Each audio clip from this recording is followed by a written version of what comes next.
If you're a facilities manager at a university, you know students rely on the cafeteria for breakfast, lunch, dinner, and the occasional late-night snack. So when a dishwasher breaks down and dirty plates pile up, the mess hall can turn messy in the blink of an eye.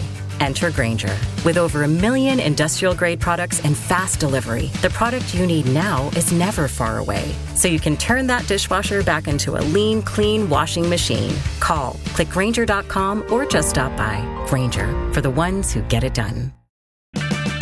Buy 5 quarts of Castrol Edge Full Synthetic Motor Oil and get a $15 gift card after rebate, plus 2 times points at O'Reilly Auto Parts. O'Reilly Auto Parts. All right, what's up, everybody? Welcome back here to Kickin It With Knuble, episode 7. Mike, we're back. Lots to talk about. Flyers are struggling, is one way to put it. I know you're in a little bit of a different spot, Mike. I think you're coming back soon. You're in Iowa, right? Yeah, out here in Des Moines, yeah. Taking in some Iowa Wild practices and game tonight and stuff. So visiting some people I know out here. So it's been good. It's kind of stay fresh and kind of know what they're talking about and how the games, if things are changing and who's playing and how the game's played, what their thoughts are. So it's good. Good checking every once in a while. Yeah, it's awesome. There you go. You've been traveling a lot. It's been golf and Caps and now Iowa. Yeah, it's been a busy couple of months. I know it is. Yeah, it's this time of year and it's a good time to get out and about. It's still nice to get around, at least in our area. So might as well. Not enough golf though. That's right. Not enough. Next week, back to it. Yeah. Nice. There you go. Yeah. All right. As for the Flyers, Mike, I put in here on our notes, I have "Is it time to panic?" because, and I think I have an idea what you're going to say, but the more I watch this team and the more we're kind of getting through the year, I feel like this season's either going to go one or two ways. They're going to end up rebounding a little bit and they're going to end up doing okay, probably still going to miss the playoffs, or it's just going to be really bad. And I don't know which one to judge right now because you're still trying to figure out what this team is, how they can play. A lot of things just haven't gone their way in terms of scoring. Going into last night's game against Washington, as of right now, we're recording this on Wednesday. The Flyers do play tonight, take on the Caps again. Got shut out against, when we last talked, Mike, it was Seattle. On their way to Seattle. Yeah, they were on their way. Seattle, yeah.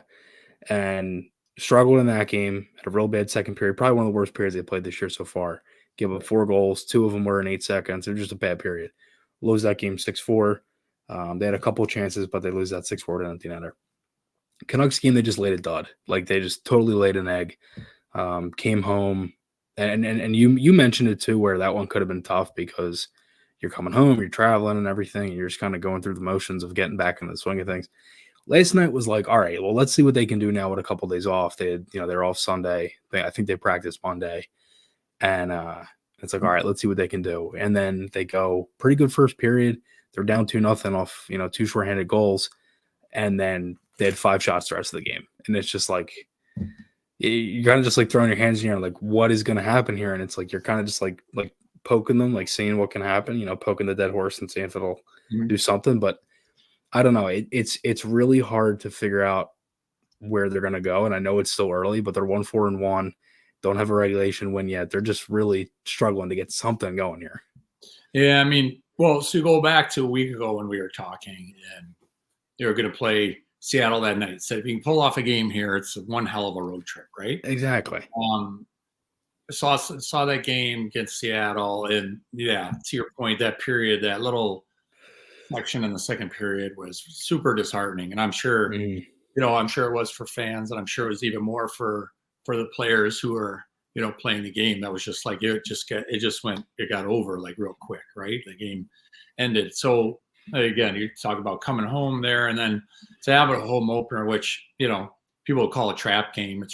That's a really hard game. You play on Thursday night, you fly back, you're already kind of beaten down from the trip, and then you got to muster it up and have a team waiting for you and your home opener. It looks bad, right? It's just a lot of bad ingredients, and then you go and bake this cake, and then the cake sucks, and it's just the whole thing sucks, right? So you have these horrible ingredients to throw in, and just this cake's not going to work out. So you can kind of see that one coming. I don't think anybody was surprised. I think people were betting. I think if bettors would have seen that one coming. That was kind of a as predictable a game as you could almost have in the NHL. I've seen it, played in them, know how they are. They're really, really tough games to play coming back. And then last night, you're off to a good start. I think Couturier hit the crossbar in the first 2 or 3 minutes. I think it was the first shot on net last night. It was a crossbar. Yeah. First, par for the course, right? Offensively, the last week or so, and again, Torts after the first period said, I don't think we're playing that poorly, and you give up a couple plays on breakaways. Now they finished their chances, and Philadelphia didn't. Connect came out of the box. Couturier had that one. Somebody else had a little breakaway too. Lawton. Lawton had a little breakaway too. So we had two, maybe another half in there. They don't go. It's the difference, right? They score on theirs, we didn't score on ours. So if those go in, it's you're starting the second period 2-2, and so who knows the way the game's going to go. Worst case, you pulled it back to 2-1 on a real nice goal, and you were in the mix for the game for a while and lost it at the end. Lost it through the course of the rest of the game. But is it time to panic? I don't know yet. It's too early to tell.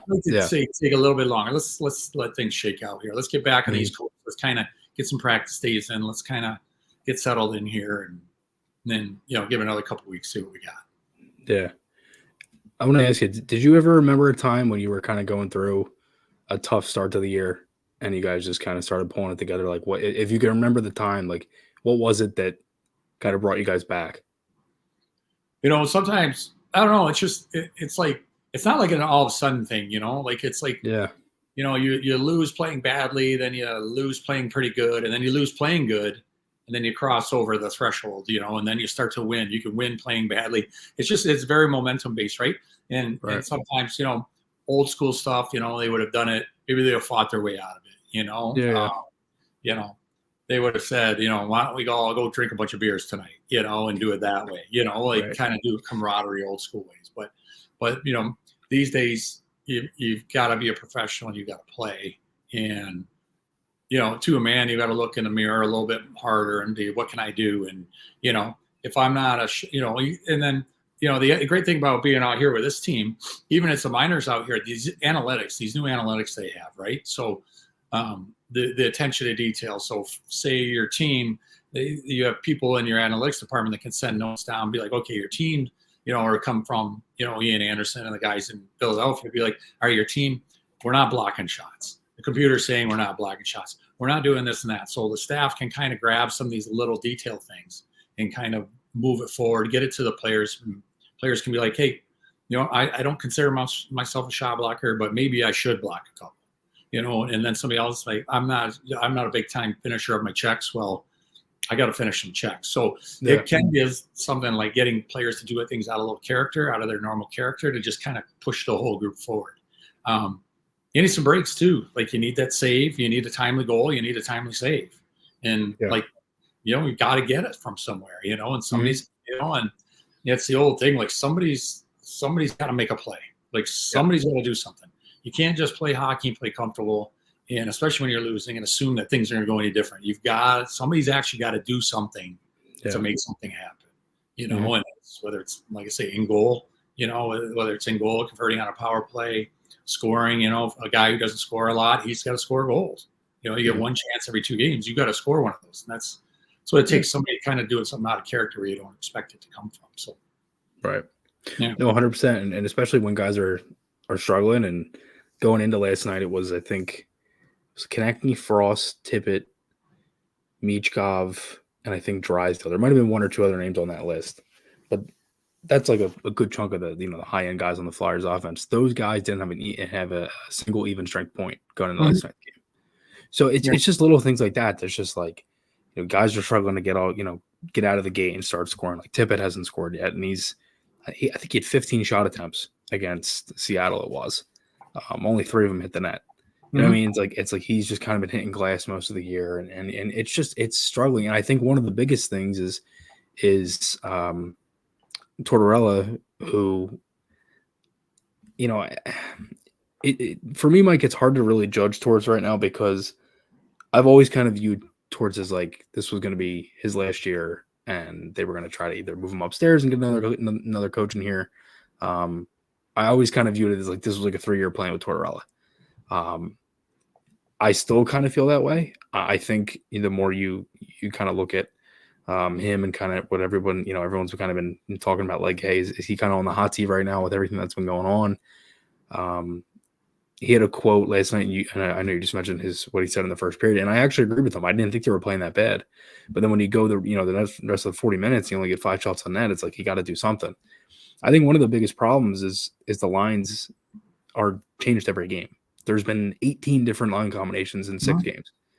Like that's hard for guys to really gel together. And I get it; it's a pretty similar roster than last year, but like in your opinion, like would you have rather a coach have kind of switched lines, or like did you prefer like kind of just keep playing with the same guys, or was it better to get a switch maybe in between periods and stuff like that? Well, that's the reality of pro sports is like things don't last forever, right? And even your lines will grow stale, and then they'll mix it up and you play with somebody else. And I mean, I think you're for this group, I think they'd be getting them ahead of themselves if they felt like not that they deserve to be left alone and left comfortable, but that they've earned that right, and sports going to keep. That's a good point. Looking, if you're scoring and you have a proven track record, and probably for some of these young players, when they run into this wall and it's super hard to score in the NHL, it's like it's hard to figure out where to go with it, and as far as like, okay, if I'm struggling, what are my basics? I don't, when you're struggling as a player, you don't do more, you go less. You do less, and you dumb it down. You kind of knock yourself back to square one, and then you climb again and start adding these parts to your game. Like if you're, you get back to skating, you get back to hitting, you get back to just hard work, and then the puck will seem to find you a little bit more. But if you stand around, you kind of wait and you wait for the puck to come to you, like it's never coming. You got to get back to the roots of the game where it's about going to get the puck and going and winning one-on-one battles and going to get the puck. And some of these guys, you've got to revert back down to that. You got to take a step backwards to take 2 more forward, right? So exactly. They're like, well, I can't get anything done. It's too hard. It's just like, well, okay, well, what do you have to adjust your thinking, simplify it. Yeah, instead of making this harder and feeling better, I'm going to dumb it down and I'm going to go as simple as I can, and I'm going to make things work. And when Torts does his lines, he's like, hey, this guy gives us speed. If he's skating, he gives us speed. This guy gives us some heaviness. This guy gives us some playmaking. Maybe combines them up. All right, maybe this line just all 3 skaters. I need a line with just speed that's going to skate. I need a group. Right. I need a group that's physical. Like I need a blend of 2 or 3. So again, he's begging guys to show me what you got. Right. Make me put you somewhere. Where you want to be. I know make you me want to play you, kind of thing. Yeah. Which is you got to do something to make me put you there. Right. So it's hard, and then people blame no continuity. There's this or that. Well, kind of as a player, you got to earn it a little bit too. As a group. I get what you're saying. Yeah. I don't know. It's not an envious spot as a coach. Certainly, they don't like it either. No, I hear you, because I think for me, like, I get what he's trying to do, and I always kind of for a while I always kind of complained that like the lines were always the same. You know what I mean? And you always kind of had the same lineup, but at the same time, like 18 feels like way too much in my opinion. Mm-hmm. For 6 games, like it's just like kind of a sign of how your year's going. I mean, it's basically sums your year up so far, right? Right. Yeah. And again, it's like, and like the more you think about it, and I think you're spot on, because you use so many chances in those past couple of games from breakaways and all these little things, and obviously like one goal changes everything. To me, like a goal is the biggest momentum changer in hockey. People can argue fighting and all that. I do think that does help, but I think a goal is just it changes the game. It changes everything. In terms of kind of where they are right now, they just could not finish chances last night. They had 1 goal in 6 periods at Wells Fargo Center. They had multiple posts, a couple blown chances, shorthanded, the 2 shorthanded goals against. I think one of the biggest things, and just kind of looking at it, obviously it's been goaltending. And for me, Mike, I think, it's goaltending, it's not scoring, but team defense is the biggest thing. If you pick one of these goals that they've given up these past couple of games, whether it's, the example like the shorthanded goals from last night or some of the ones against Vancouver, like you talked about faceoffs against Vancouver. They lost a clean faceoff that went right into the back of their net. Clean faceoff winger one time that went straight past theirs, and it's 3-0. And it's like, you know what I mean, in a blink of an eye. And I didn't even see the goal because I was tweeting something. And I look up and it's in the net, and I'm like, so and it shows, how important faceoffs are and just team defense overall. Yeah, I think Torts has so many little detail things to teach a lot of them, and what guys have appreciated. Like, when you're younger, all they tell you is score. Just get there and score. Well, now, in the NHL, if you don't play, if you're not scoring, then you've got to check. Like, you've got to be, your team has to, not only as individuals you have to check, but your team has to check, and you can't give up the soft one and outscore them. If you're giving up chances and goals and you can outscore them all, then who really cares, right? Let's clean it up a little bit, because there might be a night where we don't score so much. You're still winning.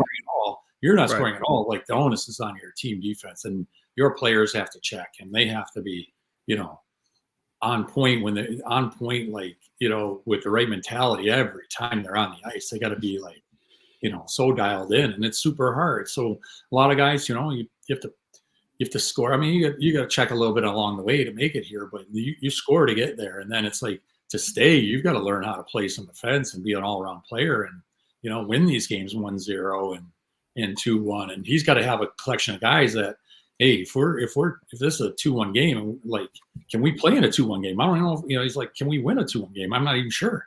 We can't check hard enough. We can't check tightly enough. We can't keep the team off the board. We're going to give all this up. I mean, it's fine. That's exactly what happened last night. Was that they get the goal 30 seconds in on the 4-on-4, and then, not even a minute later, it's 3-1, and it's a total breakdown in front of the net. And if that's going to be our team identity, I know Torts wants to play fast. He wants to play offensive and aggressive. And reading his quotes and his mantra first. Playing safe is death and all that stuff. But at the same time, you got to realize what your team is too. And maybe you've got the biggest thing from last year was. Sorry, I'm going to cut you off, but the biggest thing from last year was they were able to shut down teams all the time. And they have not done that in one game this year, not once.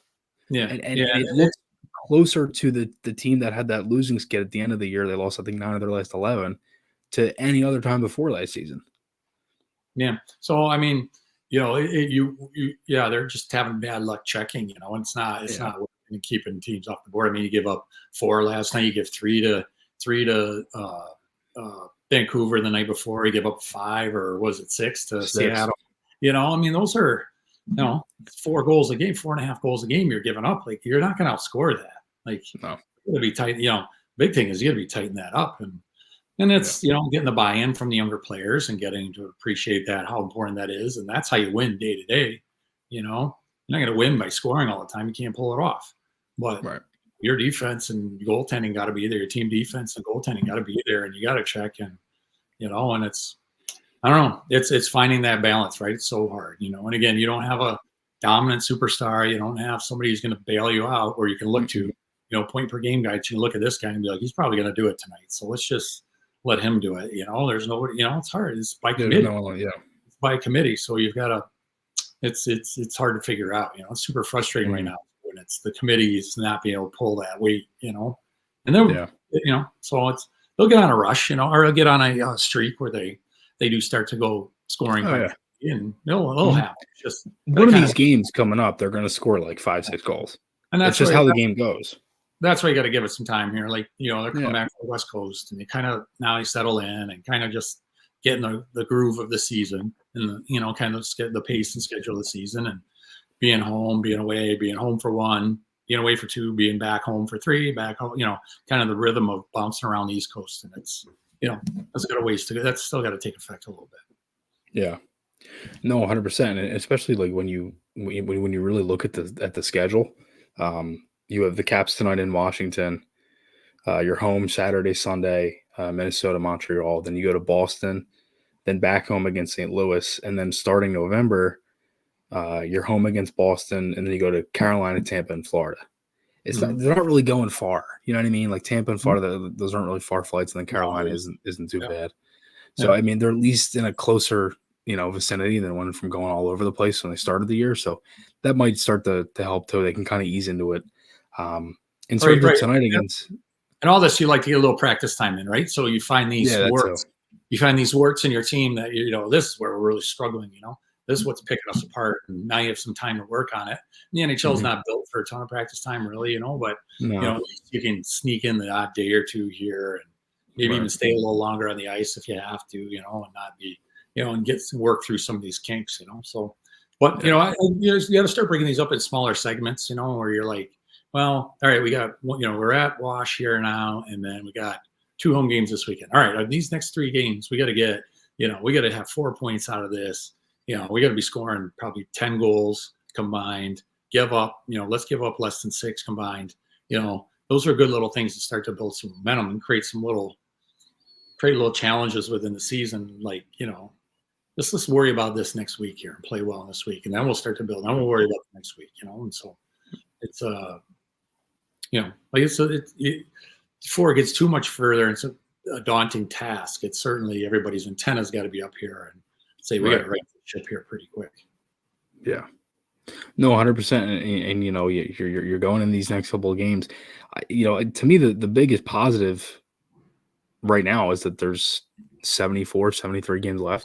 And obviously they play tonight. This is obviously people are listening to this on Friday. But again, this goes back to what we were saying from the first episode. Like, they're not supposed to be good yet. Like, it keeps going back to that because they're just not. And when you have, a lot of guys again that like you were saying that you're trying to figure out who's what and everything. And it also, I think, Mike, too, it just seems like everyone's just now like trying to be the hero. You know what I mean? Like, they're trying to be the one that does it. And like, you obviously need those guys to do that, but it's so frustrating when you watch and you're hoping for something and you're kind of just waiting for it and it just never comes. You know what I mean? And that's the biggest thing. I think some guys have had some good games. I think they talked about there's going to be some changes with the lineup tonight. I think they said Frost and Brink could be getting scratched. Jet didn't play the last night, so he'll probably come back in. Sealer did come back in, so he played his first game of the year. But yeah, I mean, it's just still like the same issues that keep kind of hurting them in terms of Team D and all that. When you mentioned the power play early on, you talked about having a net front guy, and they haven't really had much of a net front guy. And when we last talked about the power play, we're like, oh, the power play is actually looking pretty good. And now it's been last week, and now it just doesn't look like it's been doing much of anything.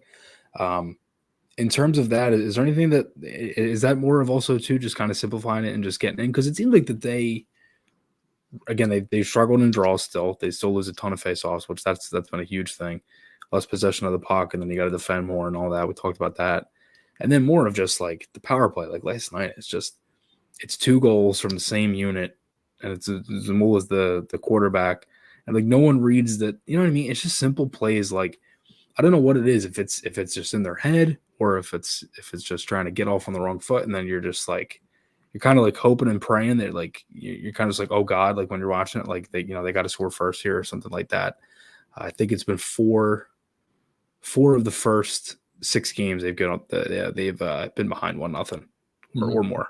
So I mean, you're playing from behind. I mean, everything that could be going wrong is just going wrong. I know I don't really have a question here. It's just, you know what I mean? It's just things off the top of my head. Well, a power play, like again, you can start, when struggling, then you again, it's going back to that thing we talked about earlier. It's like you don't make it more complicated. You simplify. And if you're having trouble scoring goals, then let's manufacturing plays and some passing plays, and let's shoot it more. Let's make sure we're shooting, and we'll get puck recoveries.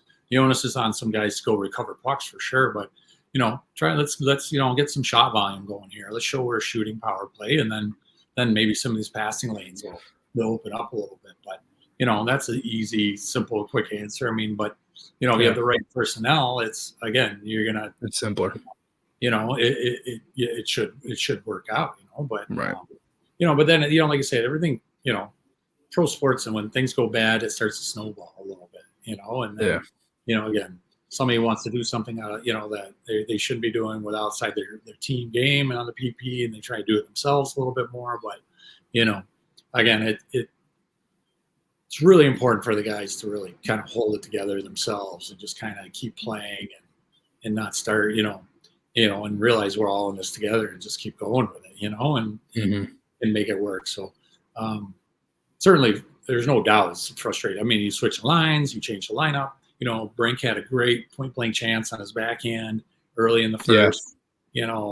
Caught the goalie going one way, he was coming across the crease going the other direction, and then you flip, makes a nice backhand play, and then hits the goalie in the arm or hand or whatever it was. And those are, he's covering 10% of the net up high there, and he just happened to stick his arm up and hit it.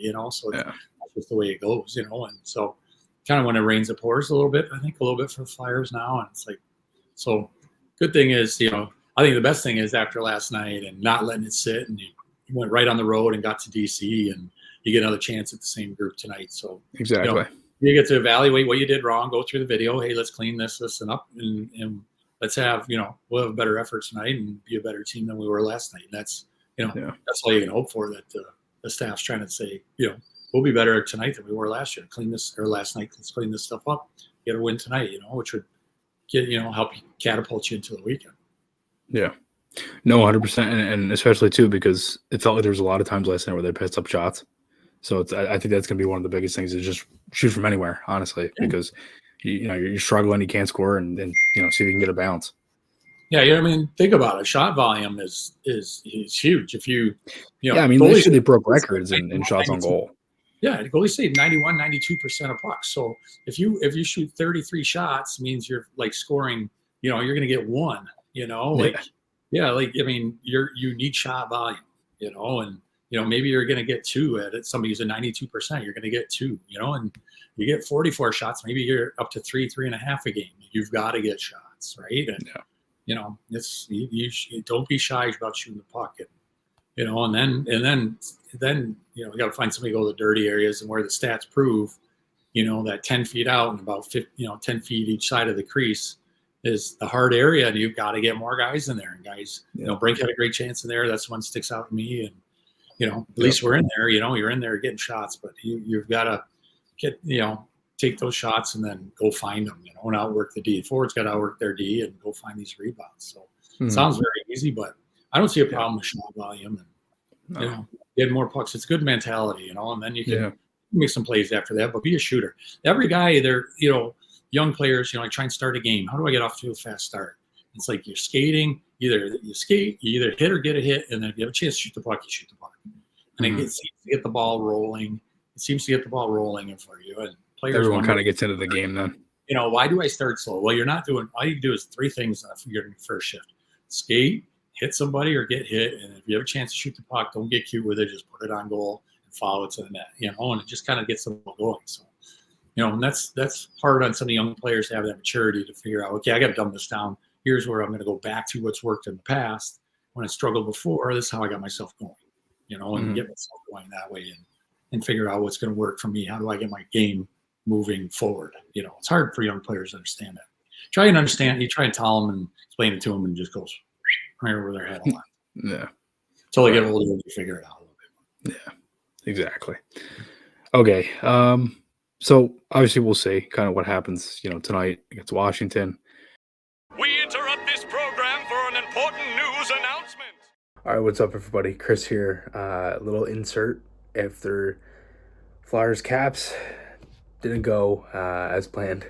A 6-3 loss to Washington. Lose both games of the back-to-back. Similar things that we kind of, we're literally just talking about, from defensive breakdowns to just bad play. Like, you're down 4-0 at one point. Igor Zamula did not look good. You saw a little bit of a comeback, a little bit of a spark. I personally thought it looked like it was a team that was kind of playing to get the coach fired, if I'm being honest. And then they woke up, and you saw some changes, and you saw a little, changes in play, and they started getting some goals. They got some chances. They finally generated some shots. So we'll kind of see what happens going into the weekend and who plays and who doesn't and all that. But it's another loss, and it's 6 straight. But it's a little bit of a positive sign because you saw a spark. Like, you saw a little bit of the team you saw last year, which was like that offensive team that generated plays and was able to get chances. And they had chances, and they just have not been able to score. It's been the theme all year. is that they've been bad defensively. It's led to pucks in their neck because they haven't been getting any really timely saves, and then you get chances and you don't finish. So those are three recipes right there for losing games early in the season. So we'll see. We'll send it back to the rest of the episode, and then you have the weekend and all. So we'll kind of see what happens here throughout the next couple of games when we come back next week. As for last thing we got here, Mike, we got trivia. This one actually took me a while to kind of get going and start trying to figure out I ended up adding up most of your goals. It took me a while to end up doing this one. So what I did was I went and I looked up goals by month. Mm-hmm. That was hard. As for this one, let me pull this one up here. So the question here, this one is, in what month did you score the most goals in your NHL career? Okay, so I'm going to say right now, October was out. I was not a fast starter in October. I did not once, I think in my career did I have 6 goals in October. Never once, maybe 2. Took you a while to do it. Panic. I start to panic. And then start going November, start going December, January. Now you're in kind of the season. February, I think February being 28 days, his calendar is the shortest month, but I'm going to believe I'm going to say it's February or something where I started really getting into the bulk of the season. And then, you feel like you're getting close to 20. So you start pushing a little harder. And then some years you already passed 20. So now you're up into 25. You're trying to get to 30. So you're pushing a little harder. March is too short. I'm gonna say February, even though it's the shortest amount of days. It's somewhere around. It's either January or February. I'm gonna say February. You're close. It's March. It isn't March. Oh, yeah. March. You had 56 in March. 10 game winners. Yeah. 44 in January, and then you were close. February's on the list for 40 in February. 40 in February. So 40, 44 in January, and then what was the other one? 56 in March with 10 game winners. All right. Yeah. You had some of your best years as a Flyer in March. A lot of goals. Yeah, a lot of goals. Yeah. Well, when they say, kind of the MO in the league is, right, it's a little easier to play in October, November, and certain guys get off to great starts, but then you kind of say after the All-Star game, and then you get to February, March, the games tighten up, right, because people are grinding for playoff, and your 6-4 game in October, November now becomes a 3-2-er, it tightens up. So I don't know, I guess that's good. Yeah. I don't know. Yeah. I mean, he showed up later in the season and we're scoring, when he had to. I guess I'm pretty proud of that. I guess that's pretty good. April and I mean, March I always view as a big month, pushing for the playoffs and then all that. Yeah. Guys are tired, guys are beat up. You just kind of, maybe that's why I did well. A lot of guys are beat up and too tired. Yeah, right. Everybody's fresh in October. They play you too hard. And then March, everybody's a little tired and sick of stuff. Yeah, a lot of teams are more banged up. Yeah. Oh, that's good to know. I like that. Felt like it was something. It was for sure the latter half of the year. Yeah, I knew that. Sure. It was not October, November, December. No. I hear you. Yeah, especially it's just getting off on the right foot and all, and then a lot of guys will start hot and start cold, or vice versa. So yeah, it's definitely fair. All right, thanks everybody again for all support as always. Checking out the pod. Did want to do a quick shout out to Kevin Baker. It was a guy I met the other night at the home opener. He's really into the pod. So it's been awesome. We got a lot of support over the past couple episodes, especially last episode with Richie. So thanks everybody. Really appreciate that. And we'll be back next week. See you guys. Thanks, buddy. Thanks, guys.